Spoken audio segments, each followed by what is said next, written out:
ஹாலிதீன ஃபீஹா, நிரந்தரமா அதுல தான் நிக்க போறாங்க. இதை விட சிறந்தது என்ன தெரியுமா? இறையச்சம் உள்ளவர்களுக்கு அவர்களுடைய இறைவனிடத்தில் சுவன தோட்டங்கள் உண்டு, அதன் அடியே ஆறுகள் நீரூற்றுக்கள் ஓடிக்கொண்டிருக்கிறது. ஹாலிதீன ஃபீஹா, அதிலே அவர்கள் நிரந்தரமாக இருப்பார்கள். அஸ்வாஜு முத்தஹரா, பரிசுத்தமான துணைவன் துணைவி அவர்களுக்கு கிடைக்கும். பெண்களுக்கு பரிசுத்தமான துணைவர்கள் கிடைப்பார்கள், ஆண்களுக்கு பரிசுத்தமான துணைவிகள் கிடைப்பார்கள். அது ரூலி பெண்களாக இருக்கலாம், அல்லது இந்த உலகத்திலே நம்ம வாழ்ந்த மனைவிமார்களாக இருக்கலாம். ஏதோ பரிசுத்தமான துணைகள் அவர்களுக்கு என்ன செய்யும்? கிடைக்கும். வரிதுவானு மினல்லாஹ், அல்லாவின் புறத்திலிருந்து பொருத்தமும் கிடைக்கும். அல்லாஹ் பொருந்திக் கொள்வது கிடைக்கும். அது ஆகப்பெரியது சொர்க்கவாதிகளுக்கு. அல்லாஹ்வுடைய திருப்பொருத்தம் கிடைக்கும். வல்லாஹு பஸீரும் பில் இபாத், அல்லாஹ் அடியார்களை நன்கு பார்த்து கொண்டு தான் இருக்கிறான். அல்லாஹ் எல்லாத்தையும் பார்த்துக்கிட்டு தான் இருக்கிறான். அடியார்கள் யார் யார், இந்த அடியா என்ன செய்கிறான் அப்படிங்கிறத அவர்களுக்கு அல்லாஹ் பார்த்துக்கிட்டே இருக்கிறான் அப்படிங்கிறான். அப்போ இறையச்சத்தோடு நம்ம வாழ்ந்துட்டோம்னா அந்த சொர்க்கம் கிடைக்கும். அந்த சொர்க்கத்துக்கு அடியே ஊற்றுக்கள் நீரூற்றுக்கள் ஓடிக்கிட்டு இருக்குது. நிரந்தரமாக வேற இருப்பீங்க. பரிசுத்தமான துணைவன் துணைவி உங்களுக்கு கிடைக்கும். அல்லாஹ் உங்களை நன்கு பார்த்து கொண்டிருக்கிறான். அந்த இறையச்சம் உள்ளவர்கள் யாரு? அந்த நோன்பு பயிற்சி தந்து நம்மளை உருவாக்குதே அந்த இறையச்சம் உள்ளவர்கள் யாரு? 16வது வசனத்தில் சொல்லி காட்டுறான் ஆல இம்ரானுடைய. இப்போ 133வது 4வது வசனத்தில் அந்த இறையச்சம் உள்ளவர்களை பற்றி சொல்ல போகிறோம். அதை நம்ம பார்க்க போகிறோம். இந்த வசனத்தையும் பாருங்க எவ்வளோ மெச்சாகுதுங்கிறது. அல்லதீன யகூலூன ரப்பனா, அவங்க எப்படிப்பட்டவங்க தெரியுமா? அவங்க சொல்லுவாங்க, எங்கள் இரட்சகனே, இன்னனா ஆமன்னா, எங்கள் இரட்சகனே நிச்சயமாக நாங்கள் உன்னை ஈமாங்கொண்டுட்டோம். ஈமாங்கொண்டுட்டோம் அப்படியே. ஈமாங்கொள்றது என்னென்ன விஷயங்கள்? அல்லாஹ்வை கொண்டு, மலக்குமார்களை கொண்டு, வேதங்களை கொண்டு, ரசூல்மார்களை கொண்டு, மறுமை நாளை கொண்டு, விதியை கொண்டு, இந்த 6ஐயும் நம்ம ஈமாங்கொள்ளணும். அப்போ அல்லாஹ் நாங்கள் ஈமாங்கொண்டுட்டோம், இந்த 6ஐயும் நாங்கள் ஈமாங்கொண்டோம். முன்ன வேதங்கள் வந்துச்சுங்கிறத நம்புகிறோம், இதுக்கு முன்ன தூதர்கள் வந்தாங்கிறத நம்புகிறோம், உன்னுடைய மலக்குமார்கள் இருக்கிறாங்கிறத நம்புகிறோம், மறுமை நாள் இருக்குது விசாரிக்கப்படுவோங்கிறத நம்புகிறோம். அதே மாதிரி விதி, அல்லாஹ்வுடைய எழுத்து, நீ தான் எல்லாத்தையும் இந்த உலகத்தை எல்லாம் படைச்சி என்ன நடக்கணுங்கிறத நாடிக்கிட்டு இருக்கிறாய். நீ எழுதினது தான் நடக்குது, நீ படைத்தது தான் நடக்குது, நீ அறிந்தது தான் நடக்குது, நீ நாடினது தான் நடக்கிறது. 4 அடிப்படையில் தான் விதியை நம்புறது. அக்கீதாவுடைய பாடத்தில் படிச்சிருப்பீங்க. விதியை 4 திசையிலையும் நம்ம நம்பணும். ஒன்று அல்லாஹ் நாடினது, இன்னொன்று அல்லாஹ் படைச்சது, இன்னொன்று அல்லாஹ் அறிந்தது. வழங்கிட்டான். அப்போ அல்லாஹ் நாடினது, அல்லாஹ் அறிஞ்சது, அல்லாஹ் படைத்தது, இப்படியாக அல்லாஹ் 4 அடிப்படையில் நம்மளை என்ன செய்யலாம்? அல்லாஹ் அறிந்தது. அப்போ இந்த அடிப்படையில் அல்லாஹ் எழுதினது, அல்லாஹ் எழுதினது, அல்லாஹ் நாடினது, அல்லாஹ் படைச்சது, அல்லாஹ் அறிந்தது.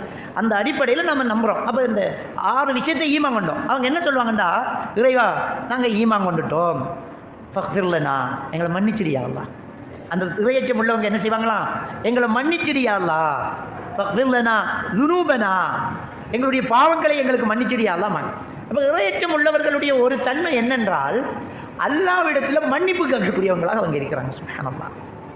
இப்போ நோன்பு வந்தால் என்ன செய்கிறோம்? நம்ம நோன்பு வந்தால் என்ன செய்கிறோம்? துவா தான், மன்னிப்பு தான். நம்மளை அறியாமலே நம்ம துவா கேட்க போகிறோம் பாருங்க. இந்த ரமலான் வந்தாலே நபிகள் நாயகம் ஸல்லல்லாஹு அலைஹி வஸல்லம் அவங்க சொல்கிறாங்க, சொர்க்கத்தின் கதவுகள் திறந்து விடப்படுகிறது, நரகத்தின் கதவுகள் அடைக்கப்படுகிறது, வசுஃபிததி ஷயாத்தீன், ஷைத்தான்கள் விலங்கிலிடப்படுகிறார்கள். இந்த 3 விஷயத்தை நபிகள் நாயகம் ஸல்லல்லாஹு அலைஹி வஸல்லம் சொல்கிறாங்க.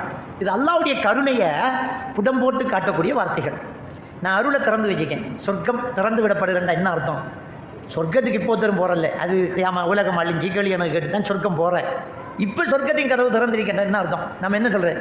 வெல்கம், எப்போ வேணும்னாலும் நீங்கள் எங்கள் வீட்டுக்கு வரலாம், உங்களுக்காக எங்கள் வீட்டு வாசல் திறந்தே இருக்குது, பூட்டிட்டு போயிருக்கே கொழும்புக்குன்னு சொல்கிறா நம்ம. அப்படின்ற என்ன அர்த்தம்? திறந்திருக்கேன்னா ஒரு விரும்ப வரைக்கும் கதவை திறந்து விட்டுட்டிருக்கிறதா? அதில் வார்த்தையினுடைய அர்த்தம் என்ன? நீங்கள் எப்பவும் உள்ள வரலாம் அப்படின்ற. சொர்க்கத்தின் கதவுகள் திறந்து விடப்பட்டுள்ளது.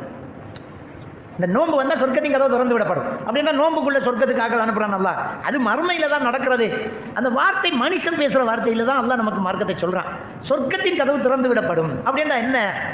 நீங்கள் சொர்க்கத்துக்கு வரக்கூடிய வாய்ப்புகளை எடுத்துக்கோங்க, எப்போ வேணும்னாலும் சொர்க்கத்துக்குள்ளே வர தயாராகுங்க, நன்மைகளை செஞ்சுக்கோங்க. நரகத்தின் கதவு அடைக்கப்படும், அந்த பாவத்தை செஞ்சிடாதீங்க. சைத்தான்கள் விலங்கிலிடப்படும். சைத்தான விலங்கிலிடப்படுறா நோன்பு வந்த ஒருத்தன் சாராயம் குடிக்கக்கூடாது, அதான் விலங்கில் இட்டாச்சு. அதில் வார்த்தையினுடைய வழக்கம் என்ன தெரியுமா? ஒரு ஆளை விலங்கில் போட்டால் ஓடுவான், ஆடுவான், சந்தால இடிப்பான், தலையால் குத்துவான், பெல்ட்டி அடிப்பான், ஆனால் கையிருந்து செய்கிற வேலையை அவன் செய்ய முடியாது. ஷைத்தான விலங்கிலிடுறான். ஷைத்தானுடைய ஊசலாட்டங்கள் இருக்கும், ஆனால் கையை கட்டியிருக்குது அவ்வளவா இருக்காது, அவ்வளோதான். கையை கட்டியிருக்குது இருக்கும். ரமலான் வந்தாலும் தண்ணி அடிக்கிறான் தான், பொண்ணு பிடிக்கிறான் தான், திருடுறவன் தான், ஏமாத்துறான் தான், அவ்வளோவா இருக்காது. வாங்கிட்டா. அப்போ ஷைத்தான் விலங்கில் இடப்படுறான். கதவு நரகத்தின் கதவு பூடப்பட்டீங்க, சொர்க்கத்தின் கதவு திறந்திருக்குது, நீங்கள் தயாராகுங்க அப்படின்னு. நம்மளும் நம்ம அதை பார்க்கலாம். அந்த அந்த ஹதீஸினுடைய யதார்த்தத்தை நம்ம பார்க்கலாம்.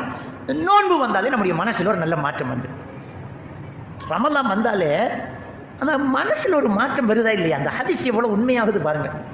சும்மா சோம்பரித்தனமாக இருந்தவங்க அந்த நோன்பில் பள்ளிக்கு வர விதம் எப்படி கூடுது, அந்த நோன்பில் மன்னிச்சு விடுறது எப்படி நடக்குது, அந்த நோன்பில் வம்புக்கு போக மாட்டேங்கிறோம், அந்த நோன்பில் ஒரு பக்குவம் வருது. சுபகுக்கு ஜும்மா மாதிரி வர்றோமே, சுபகுக்கு ஜும்மா மாதிரி வர்றோமே, அந்த நோன்பு நம்ம பிள்ளைங்களுக்கு எப்படி பற்றி நோன்பு காலம் என்ன பேசுகிற நீ என்றுவோம். அந்த மகிமை நமக்குள்ளே வருது. நோன்பு காலம் பேசுகிற பேச்சாரு. ஒரு ரோட்டில் போகிறோம், ஒரு கடையில் பாட்டு போட்டியான், நோன்பு காலம் என்னடா பாட்டு போட்டிக்கான்றோம். முதல்ல உட்கார்ந்து கேட்டோம், இப்போ நோன்பு என்னடா பாட்டு போடுற அப்படி என்றுவோம். அப்போ நோன்பு அப்படிங்கிற அந்த அந்த வார்த்தையில், அந்த மாசத்தில் நம்ம மனசுக்குள்ள ஒரு மாற்றம், ஒரு மனம் வருதா இல்லையா? ஷைத்தான் விலங்கில் இடப்பட்டான். சொர்க்கத்தின் கதவு திறந்து விடப்படுகிறது, நரகத்தின் கதவு மூடப்பட்டாச்சு. அல்லாஹ்வுடைய அருளை திறந்து விட்டிருக்கிறான். இன்னும் சொல்லப்போனால் அல்லாஹ்வுடைய எவ்வளவு இரக்கமுள்ளவன் ரஹ்மான், அந்த கருணை உள்ளவன் சுப்ஹானல்லாஹ். ஒரு விஷயத்தில் நம்ம ரொம்ப கவனமாக இருக்கணும். என்னென்றால் அல்லாட இறக்கம் அல்லாட கோபத்தை விட மிஞ்சி விட்டதுன்னு அல்லாஹ் எழுதுறான். இந்த உலகத்தை, இந்த பானம், இந்த பூமியை, படைப்பினங்களை எல்லாம் படைக்கிறதுக்கு முன்னாடி அல்லாஹ் தாலா என்ன செய்யறான்னு சொன்னால், என்னுடைய கோபத்தை என்னுடைய இறக்கம் மிஞ்சி விட்டது என்று அல்லாஹ் அரசியல் எழுதிட்டானா. அப்போ அல்லாஹ் எவ்வளோ இறக்கம் உள்ளது. இப்போ நம்மெல்லாம் அல்லாஹ் அடிப்பான், தண்டிப்பான், ஷதீதில் கடுமையாக தண்டிக்கக்கூடியவன். இன்ன பத்திஷ ரப்பிக்கல ஷதீத், அல்லாஹோட புடி ரொம்ப கடினமானது. இதெல்லாம் நம்ம ஐயோ ஓதுறன் தான். ஆனால் கஃபூர் ரஹீம், அல்லாஹ் மன்னிக்கக்கூடியவன், அல்லாஹ் இறக்கம் கொடுத்து காட்டக்கூடியவன், அவன் வஹாப், அவன் அள்ளி கொடுக்கக்கூடியவன், அவன் வந்து எல்லாத்தையும் மன்னிக்கக்கூடியவன். தௌபா செய்யி மன்னிக்கிறேங்கிறான். அப்படிப்பட்ட இரக்கம் உள்ளவன். நம்ம ஒரு அடியான் சாதாரணமாக பார்க்கலாம். ஒரு அடியான் சாதாரணமாக சொர்க்கம் போகிறதுக்கான வாய்ப்பு தான் அதிகம், நரகம் போகிறதுக்கான வாய்ப்பு குறைவு. சும்மா பார்த்தாலே அப்பயும் ஒருத்தர் நரகத்துக்கு போகிறான்னா அவன் போக வேண்டியவன் தான். அதான் அல்லாஹ் தாலா இன்னல் இன்சான ரப்பிஹி லக்கனூதங்கிறான். நிச்சயமாக இந்த மனிதன் நன்றி கட்டவனா, அல்லாஹ்வுக்கு நன்றி கட்டவனா. இவ்வளவு வாய்ப்பு கிடைச்சி நீ போக மாட்டேங்கிறீங்க. இப்போ ஒரு நல்ல ஒரு பொஸ்ஸிக்கிட்ட இருந்து ஒருத்தர் நின்றுட்டா, என்னடா நின்றுட்டியா, அந்த ஆளுக்கிட்ட உனக்கு வேலை செய்யணாட்டி நீ எங்கடா வேலையை போகிற கேட்போமா இல்லையா? நல்லொரு பொஸ்ஸிக்கிட்ட நல்லொரு கஃபீல் கிடைச்சி, நல்லொரு முதலாளி கிடைச்சி, அந்த மனிதன் பச்சை மண் சம்பளம்னு பார்க்க மாட்டான். பிரச்சனைட்டு வந்தால் லட்சக்கணக்கில் கொடுக்குறவன் என்னடா உனக்கு குறை வச்சான், அவர்கிட்ட உனக்கு வேலை செய்ய இயலாட்டி எல்லாம் மனுஷனுற நீ எங்கடா பிழைக்க போகிற, நீ உருப்படவே மாட்டோம் நம்ம சொல்லுவோமா இல்லையா? அல்லாஹ் எப்படிப்பட்டவன் தெரியுமா? அல்லாஹ் எவ்வளோ இறக்கமுள்ளவன் தெரியுமா? ஒன்றும் இல்லை. அல்லாஹ் குர்ஆனிலே சொல்லலாம், இன்னல் ஹசனாத்தி யுதிஹிபின செய்யாது. ஒரு நன்மை செய்தால் நன்மையும் தர்றான், அல்லாஹ் பாவத்தையும் அழிச்சு விட்றான். நன்மை செஞ்சால் பாவம் அழியுது. சொர்க்கத்துக்கு போகிறதுக்காக ஒரு நீங்கள் குர்ஆன் ஓதுறீங்க, குர்ஆன் இந்த நன்மை மட்டும் இல்லை, ஏற்கனவே செஞ்ச பாவத்தை பிடிச்சி அழிச்சு விட்றான் அல்லாஹ். நபிகள் நாயகம் ஸல்லல்லாஹு அலைஹி வஸல்லம் ஒருத்தர் வந்து ஒரு தவறை சொல்லி காட்டி, நான் அந்த தவறு செஞ்சுட்டேன், எனக்கு என்ன பரிகாரம், எனக்கு ஏதாவது ஹத்து நிறைவேற்றணுமா, எனக்கு சொல்லுங்கள் யார் ரசூலுல்லாஹ் அப்படின்றார். ரசூலுல்லாஹ் கேட்குறாங்க, ஹல் ஸல்லைத மஅனா, எங்களோட தொழுதியான்னு கேட்டாங்க. அவர் வந்து கெஞ்சிக்கிட்டு இருக்கும்போது பாங்கு சொல்லி ரசூலுல்லாஹ் தொழுதுட்டு வந்து உட்காந்துக்கிறாங்க. திரும்பவும் வந்து சொல்லுங்கள் யார் ரசூலுல்லாஹ், பயமாக இருக்குது, அல்லாஹ் தண்டிச்சிருவான். தொழுதியா?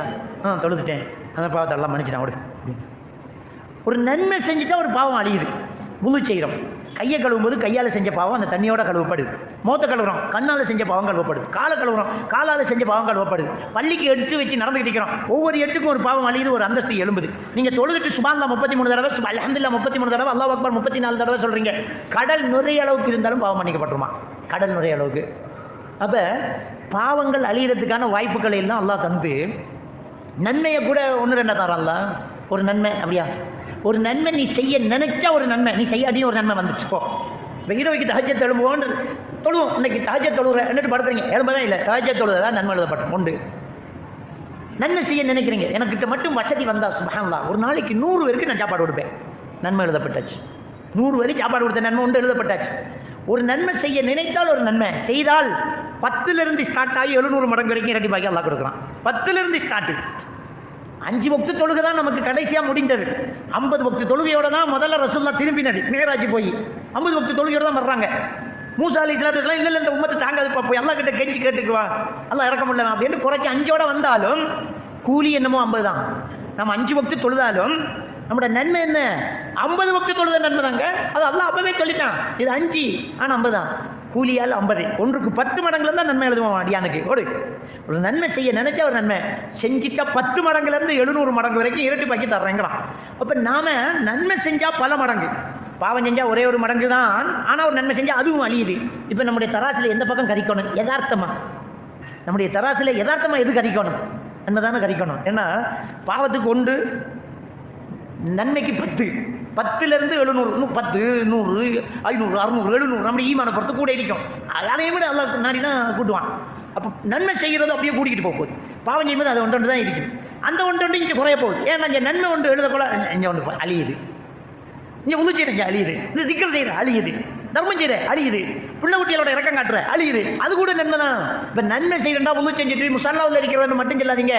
தபஸ்மு கபி வஜிஹி அஹீக சதகத்தில் இருக்க ரோட்டில் போகும்போது ஒருத்தர் முன்னுக்கு வராரு, ஒரு புன்னகை, உனக்கு நன்மை எழுதப்படுது. சுப்ஹானல்லாஹ். ஒரு புன்னகைக்கு நன்மை. உன் மனைவியின் வாயில் ஒரு கவள உணவை ஊட்டிவிடு, அது கூட தர்மம் என்று ஸல்லல்லாஹு அலைஹி வஸல்லம் சொன்னார்களே. பொண்டாட்டிக்கு ஊட்டி விடுறது நம்ம குடும்ப பாசத்துக்கு தான்.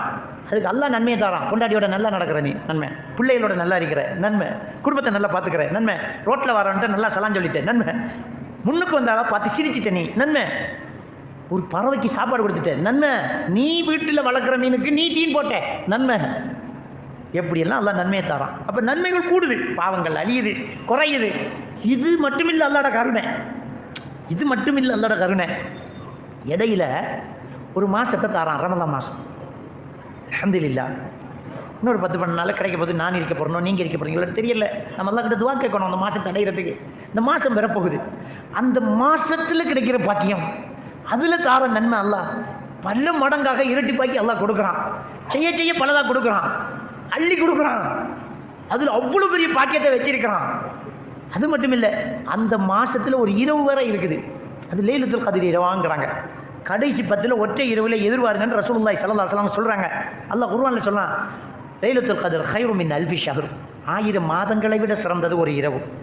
இரவு பாதி நாள், இரவு பாதி நாள். அதில் சிறப்பு 1000 மாதத்தை விட அதிகம், 1000 மாதத்தை விட அதிகம்.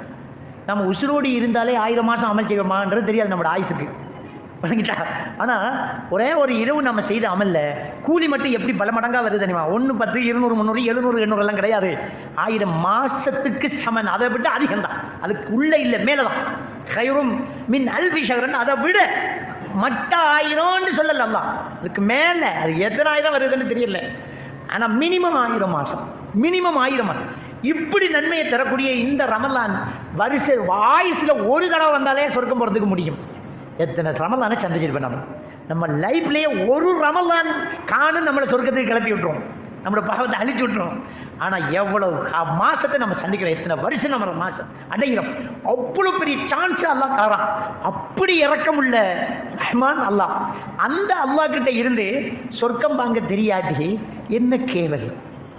இந்த அல்லாஹ்க்கு அடியானா இருந்துக்கிட்டு இந்த சான்ஸையும் பயன்படுத்த இயலாட்டி என்ன மனுஷன்? அப்போ இன்னல் இன்சானில் ரப்பி இலக்கணர், நரகத்து போகிறவன் பாவி தானே, அவன் துரோகி தானே, நன்றி கட்டவன் தானே, இது பயன்படுத்த தெரியாதா? இப்படி எல்லாம் மன்னிக்கிறாங்கிற மன்னிப்பு கேட்க தெரியும், கையேந்திட்டு போவோம், உனக்கு என்ன இப்போ?